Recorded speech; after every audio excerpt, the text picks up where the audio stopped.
Salli ala Muhammad wa ala alihi wa ashabihi wa man tabi'ahum bi ihsan ila yaumil Qala ta'ala fil kitabil karim a'udzu billahi minasy syaithanir rajim Bismillahirrahmanirrahim Ya ayyuhalladzina amanu taqullaha wa qulu qawlan sadida yuslih lakum a'malakum wa yaghfir lakum dhunubakum wa man yuti' Allaha wa rasulahu faqad faza fawzan 'azima Ya ayyuhalladzina amanu taqullaha haqqa tuqatih wa la tamutunna illa wa antum muslimun wa qala aydan ya ayyuhalladzina amanu taqullaha wal tanzur nafsum ma qaddamat lighad wattaqullaha innallaha khabirun bima ta'malun. Jemaah Allah, syukur alhamdulillah senantiasa dan utama kita sebagai makhluknya Allah yang Allah selalu berikan kenikmatan yang luar biasa, yang kata Allah tidak ada satupun di antara makhluknya termasuk kita manusia yang sanggup menghitung jumlah nikmat Allah yang diberikan kepada kita. Maka ada sebuah kewajiban jamaah Allah kepada diri kita untuk selalu bersyukur kepada Allah dengan syukur yang lengkap dan sempurna.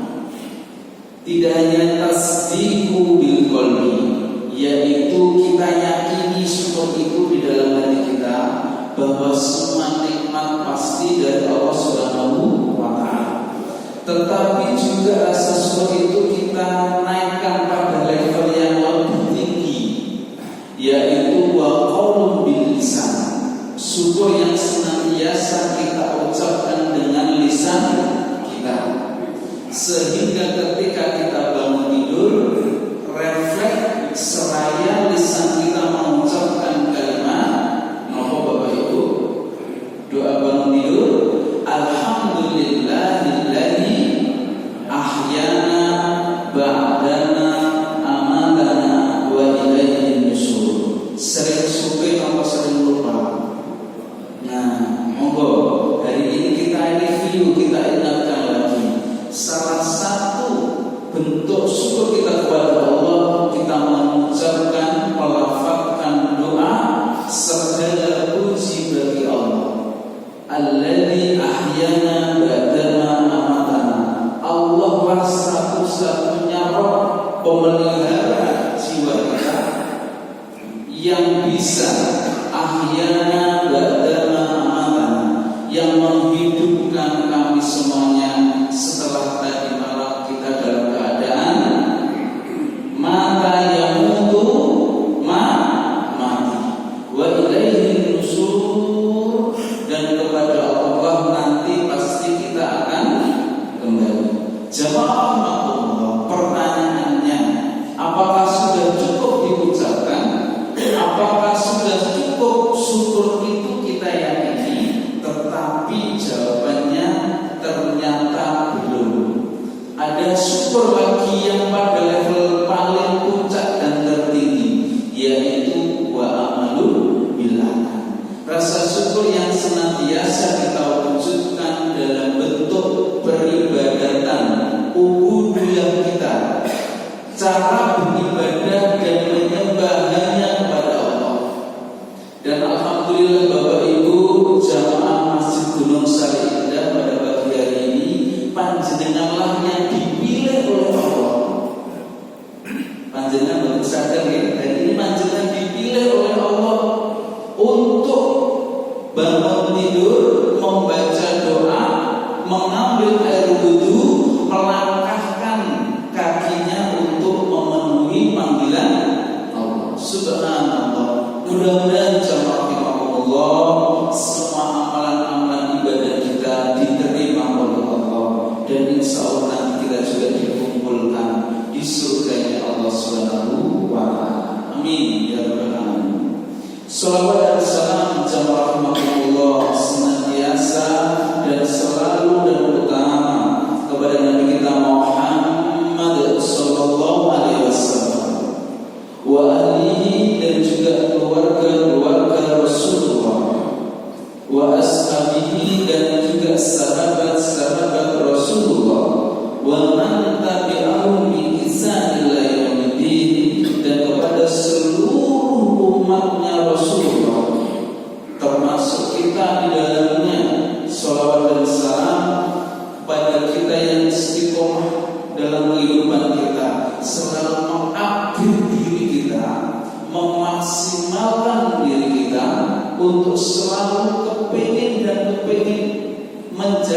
semua aktivitas kita dalam perintahnya Allah dan Rasulnya, dan memaksimalkan diri kita selalu menjauhi apa yang dilarang oleh Allah dan Rasulnya, dengan cara meningkatkan keimanan ketakwaan kita kepada Allah Subhanahu wa Ta'ala. Kita menit Bapak Ibu kajiannya 5 menit ya. Ngapunten, alhamdulillah kita bersilaturahim lagi hari ini. Seingat saya 2 kali sesi kajian subuh mandat tugas dari Majelis Taklim Pimpinan Daerah Muhammadiyah. Alhamdulillah hari ini saya terjadwal di masjid yang luar biasa, masjid yang selalu terdengar di telinga saya, yang Masya Allah ya, dalam setiap event lomba sering mendapatkan juara, masjid percontohan di Surabaya. Jamaah Allah, ini untuk motivasi kita semuanya. Hari ini masih di rangka di bulan Dzulhijjah. Ada sebuah kajian yang ini kajian ini sudah saya sampaikan di Masjid Ad-Da'wah. Ngertos ya Ad-Da'wah? Di Kedua Muhammadiyah Karambilang, di Masjid Baitul Aqam, di Masjid Baitul Aqam itu terus ya. Dan insya Allah hari ini akan kita kaji, tidak masalah karena akan kita review lagi bagaimana bulan Dzulhijjah itu selain bulan berdirinya perserikatan pergerakan gerbong dakwah kita ya, dalam rangka untuk menuju manusia yang seutuhnya, yaitu berdiri di tahun 1330 Hijriah atau di tahun 1912 Masehi pada waktu itu. Tetapi bulan Dzulhijjah juga merupakan bulan bagaimana kita melihat sebuah perjuangan seorang nabi yang mempunyai anak nabi, yang parenting kegiatan ini tentang masalah parenting akidah, masalah pendidikan tarbiyah, tentang masalah tauhid. Allah sudah sematkan dan diberikan pembelajaran kepada kita, yaitu dari contoh seorang nabi yang mempunyai anak nabi, yang mempunyai keturunan ribuan para nabi, cicit dan cucunya sebagai nabi, sehingga beliau diberikan gelar dengan Abul Anbiya, bapaknya para nabi. Nabi ini sinten Bapak Ibu? Nabi Ibrahim alaihissalam. Panjenengan ngertos bagaimana beliau itu jamaah rahmatullah mulai kecil, remaja, pemuda, dewasa, sampai usia tua, sampai usia sepuh, beliau tidak terlepas dari ujian dari Allah Subhanahu wa Ta'ala. Jamaah rahmatullah, sedikit kita flashback ke belakang bagaimana seorang Ibrahim muda, Ibrahim remaja dihadapkan dengan seorang bapak yang mana bapaknya itu senangannya membuat Tuhan. Pripun Bapak Ibu? Bapaknya suka membuat atau menciptakan Tuhan. Namanya pun sinten Bapak Ibu kalau atas? Kalau masih ingat bapaknya Ibrahim Azar, beliau adalah master of patung. Apa itu? Pembuat patung terkenal pada masa Raja Namrud. Nah, Ibrahim itu nanti head to head dengan Raja. Kalau Firman itu dengan Nabi sinten? Nah, supaya kamu lagi, insya Allah buatan Raja Namrud dan bapaknya ini sering mendapatkan SK, tugas langsung dari presiden atau dari pimpinan pusat atau dari kerajaan langsung dari Raja Namrud untuk membuat patung, tidak hanya ratusan tapi ribuan patung. Bagaimana Ibrahim pada waktu usia muda, beliau dihadapkan dengan kegelisahan, bagaimana bisa batu yang diciptakan ayahnya bisa dijadikan sebagai Tuhan. Akal pikirannya bergejolak Bapak Ibu, hatinya selalu gelisah, sehingga ada peristiwa yang kertas sampai Ibrahim terakhir itu dimasukkan ke dalam api. Ibrahim berdoa kepada Allah, kuni bardan wa salaman.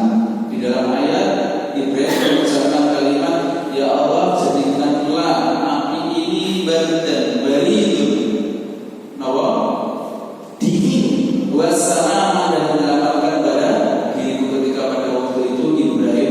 subhanallah, Ibrahim pada waktu itu dengan cerita kisah nyata, pada waktu itu banyak orang yang akal pikirannya mendapatkan hidayah ketika bagaimana Ibrahim itu bercerita kepada orang lain bahwa tidak mungkin batu bisa menghancurkan batu yang lain. Jemaah rahmatullah, kita lihat hari ini akan kita bahas bagaimana Ibrahim pada usia lanjut ketika beliau tidak diberikan satu keturunan pun dari nasab beliau.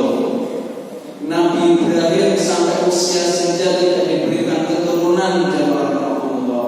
Dan Nabi Ibrahim selalu istiqomah berdoa kepada Allah dengan kegigihan beliau supaya perjuangan beliau itu diteruskan oleh anak-anaknya dan cucu-cucunya. Tetapi subhanallah, sampai usia senja, sampai usia lanjut, sampai usia sepuh, Nabi Ibrahim tidak diberikan keturunan.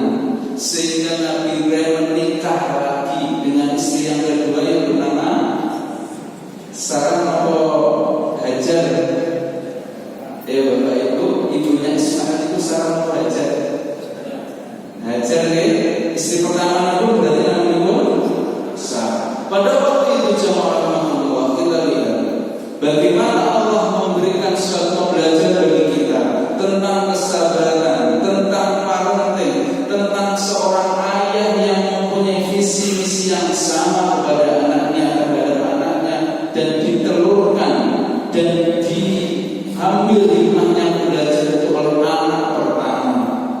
Falamma balagha sa'ya, di dalam surat As-Saffat surat ke-37 ayat 102, falamma balagha sa'ya qala ya bunayya inni ara fil manam anni adbahuka fanzur madza tara qala ya abati if'al ma tu'mar satajidni insyaallah minas sabirin. Jamaah rahmatullah, kita lihat ayat ini bagaimana seorang Ibrahim yang sampai usia lanjutnya mengharapkan dan kehadiran seorang anak.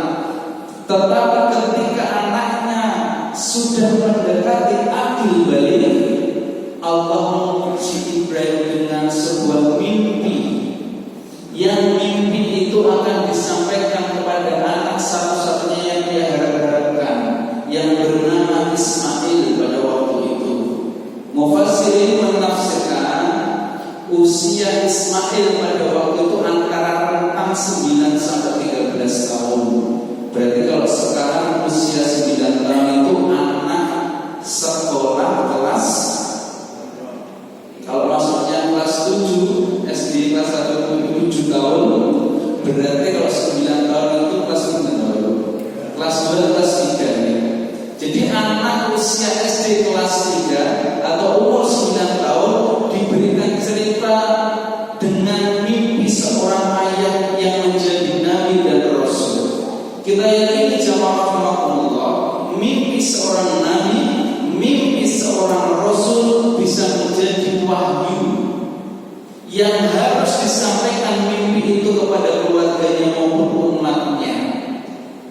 Maka Ibrahim mengajak diskusi, sharing dua arah, kepengen diskusi bareng kepada anaknya tentang masalah mimpinya. Qala ya bunayya inni ara fil manam. Jawabullah, kalau panjenengan kita sudah belajar Al-Quran, kalimat atau belajar bahasa Arab, kalimat ya bunayya ini adalah panggilan sapaan seorang ayah kepada anaknya yang ia sangat kasihani, yang sangat ayah sayangi terhadap anaknya tersebut. Maka Ibrahim memanggil, wahai Ismail, sini nak, anakku yang aku kasihani, sini nak. Ayah pengen ngobrol tentang mimpi ayah, dan mimpi ayah ternyata kaitannya dengan dirimu. Anni adbahuka, anakku Ismail, tadi malam tuh ayah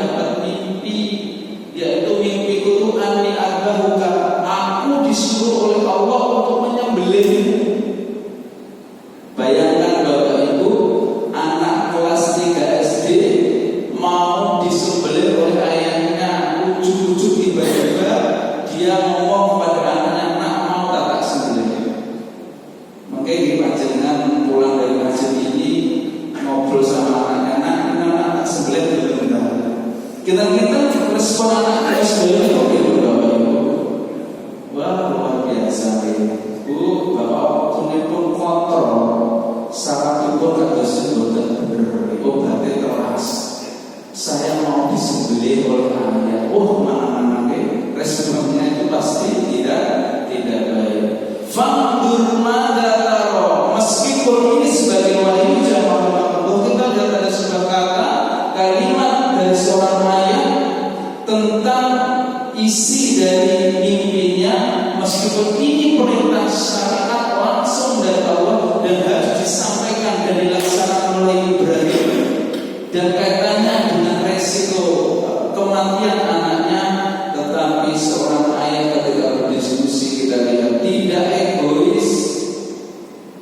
Ayahnya tidak semena-mena, wis pokok ini yo ini boten. Ada sebuah kata kalimat fandur madzakarona. Kira-kira pendapatmu seperti apa? Lihat ada kalimat fandur madzakarona. Subhanallah, masya Allah, jamaah anak usia kelas 3 SD kalau hari ini usia 9 tahun, ketika diberikan kalimat itu, tetapi dalam pendidikan mulai kecil sampai besar, sampai usia 9 tahun, dia dididik oleh Ibrahim dengan dasar asas dalam kehidupannya tentang akidah tauhid yang kuat, maka anak itu menjawab, Ismail menjawab, qala ya abati if'al ma tumar. Wa ayahku, silahkan monggo. Ketika itu perintah dari Allah, ada sebuah perintah dari anaknya, if'al, fi'il amr, kerjakan wa ayahku. Ma tumar, apa yang telah Allah syariatkan kepada tentang mimpi itu. Satajiduni insyaallah minas sholihin. Jangan khawatir, ketika ayah melakukan itu kepadaku, meskipun aku nanti meninggal, aku ikhlas. Dan insya Allah aku akan menemukan diriku termasuk orang-orang yang sabar. Masya Allah. Ini bulan Dzulhijjah kaitannya masih dengan Idul Adha, Idul Kurban, tentang bagaimana pengorbanan dari sebuah cerita yang Allah ceritakan, dan itu merupakan tarbiyah pendidikan bagi kita dan anak-anak kita. Jamaah Allah, ayat pertama menjelaskan bagaimana seorang ayah dan anak mempunyai visi-misi yang sama dalam kehidupannya. Mereka mulai kecil sudah diajarkan tentang masalah tauhid, dasar akidah yang kuat, meskipun resikonya dan perintah Allah itu adalah resikonya kematian, tetapi dia siap kafah menerima syahadat Allah Subhanahu wa taala total. Tidak hanya pikiran, harta nominal dari apa yang kita miliki, nyawa pun kita serahkan apabila itu perintah dari Allah Subhanahu wa taala. Kuncinya adalah kita harus memberikan dasar kehidupan bagi anak kita, keturunan dari nasab kita, tentang masalah akidah sebagai fondasi kehidupan mereka. Yang kedua, jemaah Allah, kita kaji lagi. Ada sebuah ayat yang dimana ayat ini Allah juga memberikan pembelajaran bagi kita, bagaimana seorang nabi juga mempunyai tarbiyah pendidikan kepada belasan anaknya. Nabi ini adalah nabi yang ayahnya menjadi nabi, yang kakeknya menjadi nabi, dan dia mempunyai keturunan juga menjadi nabi. Kita nabi sinten Bapak Ibu? Anaknya Ishak, bukan Ismail ini. Anaknya Nabi Ishak. Nama itu sinten? Ishak punya anak bernama Ishak, mempunyai ayah bernama Ibrahim.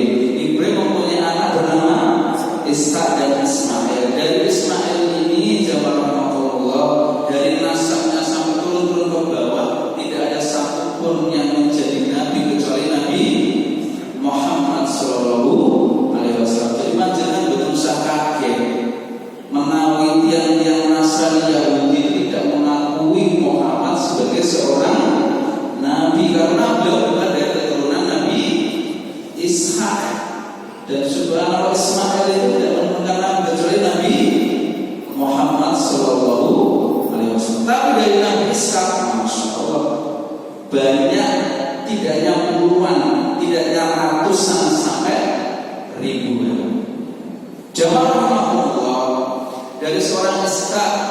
beliau mempunyai sebuah keturunan yang bernama Yakub. Yang kenal Nabi Yakub?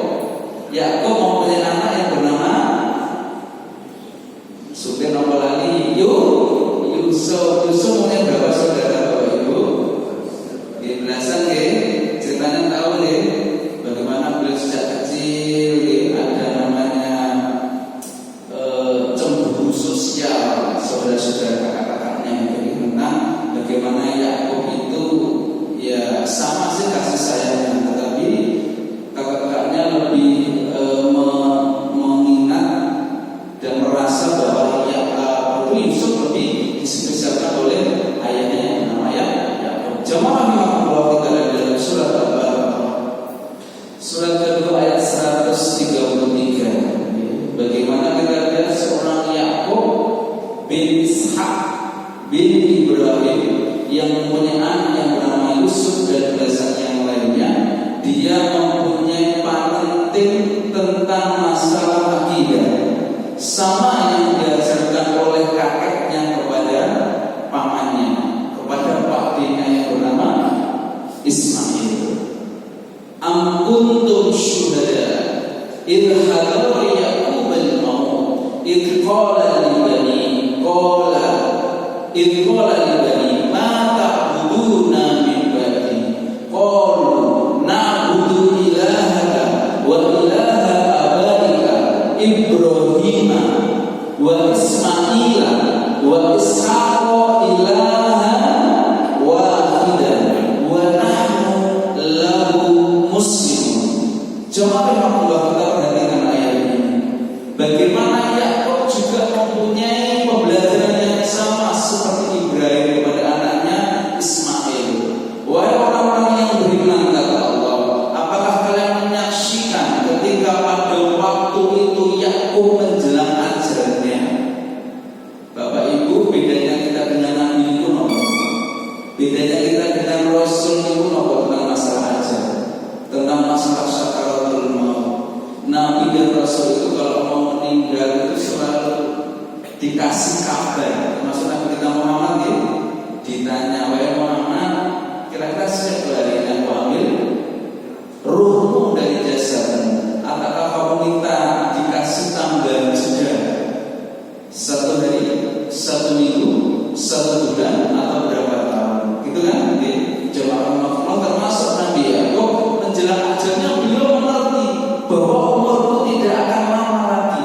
Hadar Yakub al-maut, dia mau meninggal pada waktu itu.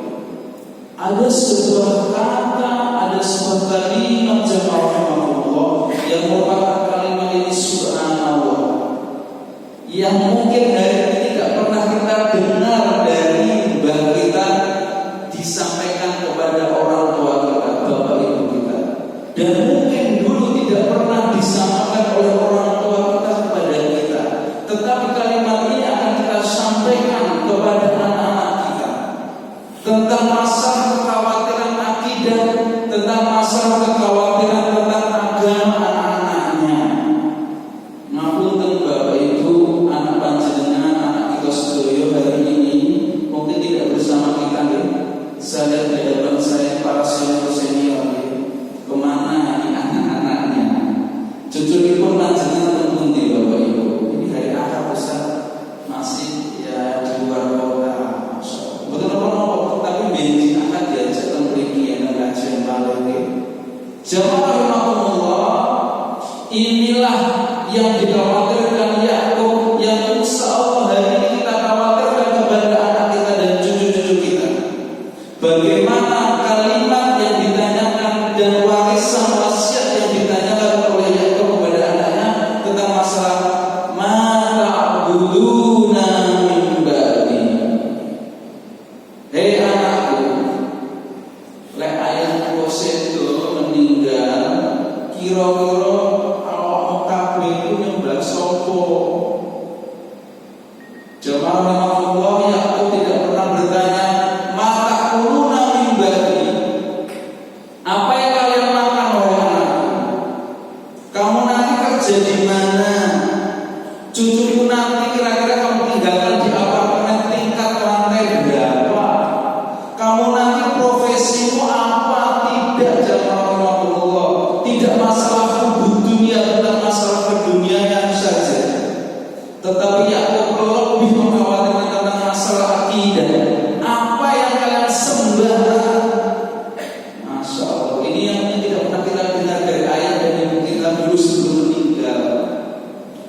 senang mereka itu berkeliaran di luar. Larinya misalnya tinggi Bapak Ibu itu ke kafe. Jenengan ngertos STK, apa STK? Angkat tangan Bapak Ibu. STK itu apa? Setunggal kopi ngertos ini. CT warnanya kuning. Cabang itu lek teng iki celak iki SD Muhammad Gali 16 brandnya itu berdiri masih berapa bulan. Warung kopi namanya pun SD Karatas gitu. Cabangnya di mana-mana dan kira-kira besar atau kecil warung kopinya.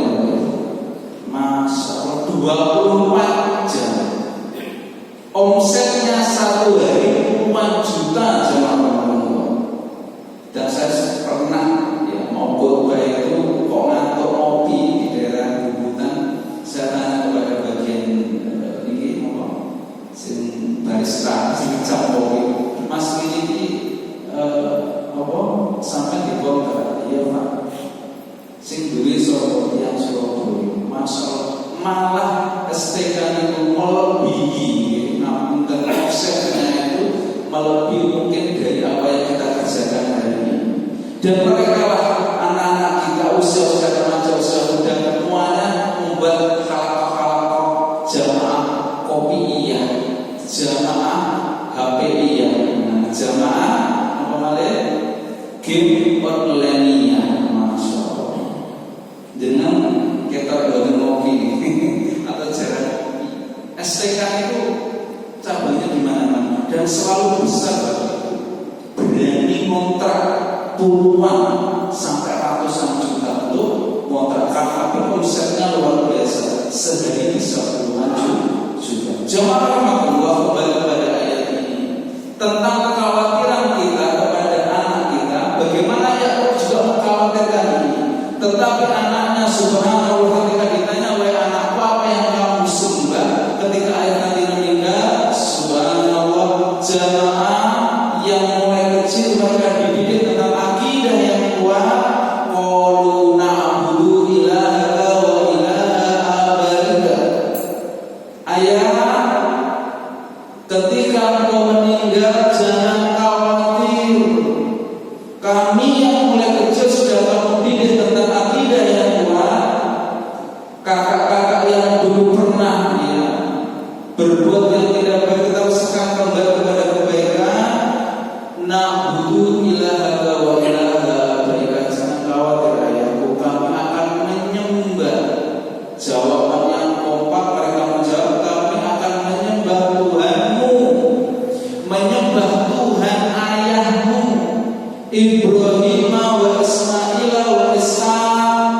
Ayahmu Yakub, nanti kami akan menyembah Tuhannya kakek Ibrahim, Tuhannya kakek Ishak, Tuhannya kakek Ismail, ilahan wahidan, yaitu Tuhan yang esa, Tuhan yang satu. Wa nahnu lahu muslimun. Jangan khawatir ayahku, kami semuanya nanti akan pasrah menyerah kepada Allah Subhanahu wa Ta'ala. Masya Allah, ternyata jawabannya hampir sama dengan Ismail jemaah. Karena Yakub mulai kecil kasih sayang dan didik dengan akidah itu intens, istiqomah istiqror, selalu dari dunia ini.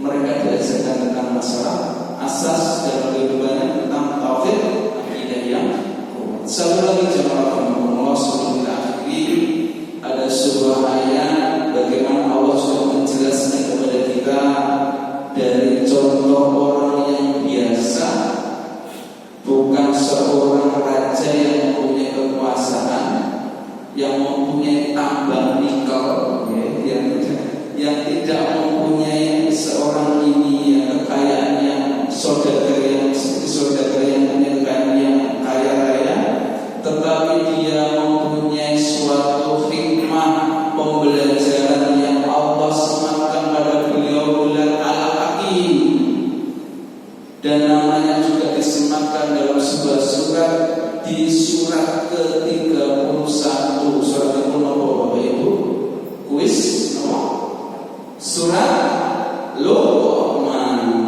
Ngertos Luqman nggih?